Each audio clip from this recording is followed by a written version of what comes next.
there was that one place I always thought about, and I just wanted to be there with you. The place that no eye has ever seen, the place that no heart has ever perceived. I had a great feeling inside of me.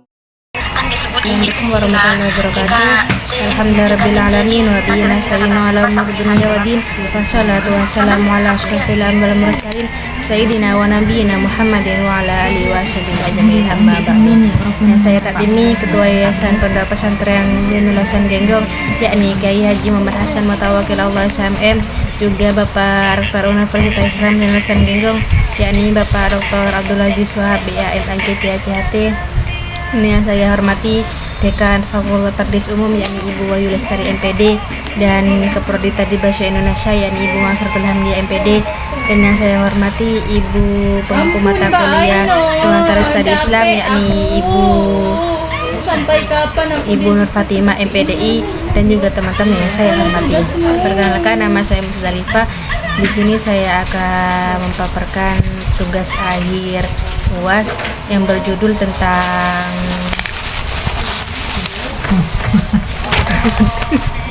moderasi agama. Di sini terdapat tiga poin. Langsung saja. Baik, yang pertama di sini ada pengertian dan batasan moderasi. Moderasi berasal dari bahasa Latin, yakni moderatio, yang berarti kesedangan, tidak kelebihan dan tidak kekurangan. Kata itu juga berarti pengawasan diri atau dari sikap yang kelebihan dan kekurangannya. Menurut KBBI, terdapat dua pengertian kata moderasi, yaitu satu, pengurangan kekerasan, yang kedua ada penghindaran keekstreman. Jika dikatakan orang itu bersikap moderat, kalimat itu berarti bahwa orang itu bersikap wajar, biasa-biasa saja dan tidak ekstrem. Moderasi beragama harus juga dipahami sebagai sikap beragama yang seimbang antara pengalaman agama sendiri atau eksklusif dan penghormatan kepada praktik beragama orang lain yang berbeda keyakinan atau inklusif. Keseimbangan atau jalan tengah dalam praktik beragama ini niscaya akan menghindarkan kita dari sikap ekstrem, berlebihan, fanatik, dan sikap revolusioner dalam beragama. Terus di sini ada prinsip-prinsipnya. Prinsip dari dasar moderasi atau adil dan berimbang. Salah satu prinsip dasar dalam moderasi beragama adalah selalu menjaga keseimbangan di antara dua hal. Misalnya keseimbangan antara akal dan wahyu, antara jasmani dan rohani, antara hak dan kewajiban, antara kepentingan individu dan kesehatan komunal, kemaslahatan komunal, antara keharusan dan kesukarelaan, antara tes agama dan ijtihad tokoh agama, antara gagasan ideal dan kenyataan, serta keseimbangan antara masa lalu dan masa depan. Inti dari moderasi beragama adalah adil dan berimbang dalam memandang, menyikapi dan mempraktikkan semua konsep yang berpasangan di atas. Dalam KBBI, kata adil diartikan tidak berat sebelah atau tidak berpihak kepada kebenaran, terus sepatutnya atau tidak sewenang-wenang. Yang kedua, keseimbangan adalah istilah menggambarkan cara pandang, sikap, dan komitmen untuk selalu berpihak kepada keadilan kemanusiaan dan persamaan. Kecenderungan untuk bersikap seimbang bukan berarti tidak punya pendapat. Mereka yang punya sikap seimbang berarti tegas, tetapi tidak keras karena selalu berpihak kepada keadilan. Hanya saja keberpihakannya itu tidak sampai merampas hak orang lain sehingga merugikan. Keseimbangan dapat dianggap sebagai satu bentuk cara pandang untuk mengerjakan sesuatu secukupnya, tidak berlebihan dan juga tidak konservatif dan juga tidak liberal. Baik, terus di sini ada landasan moderasi dalam tradisi berbagai agama.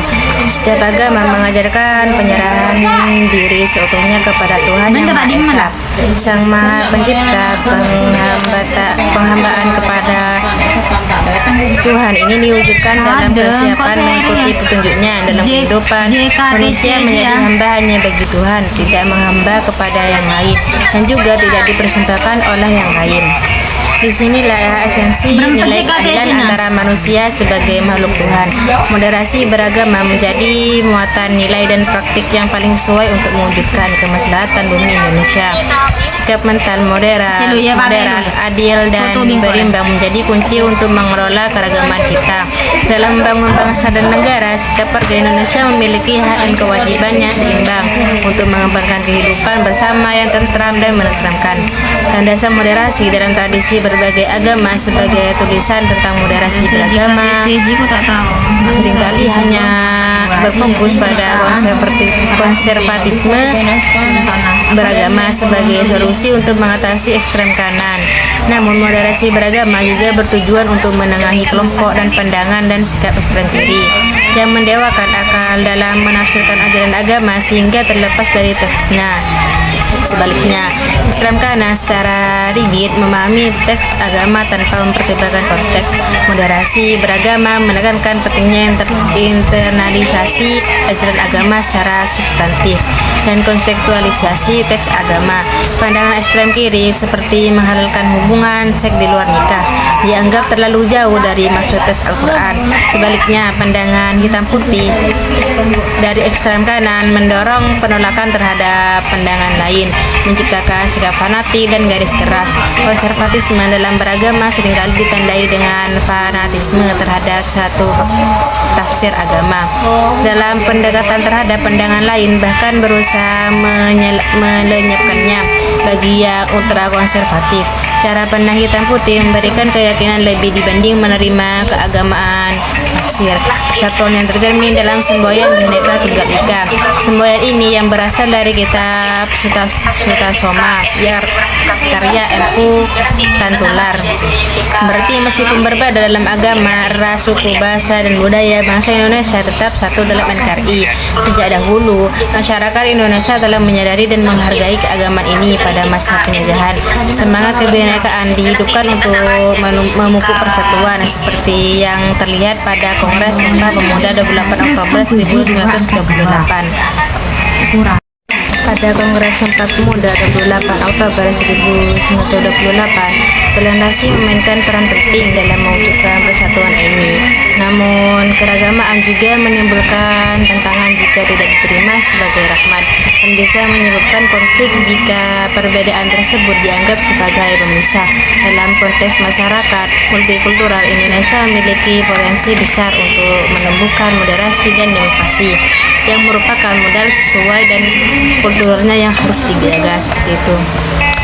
Cukup sekian pemaparan dari saya, kurang lebihnya mohon maaf apabila ada kesalahan kata yang tidak sengaja. Wabillahi taufiq wal hidayah. Wassalamualaikum warahmatullahi wabarakatuh.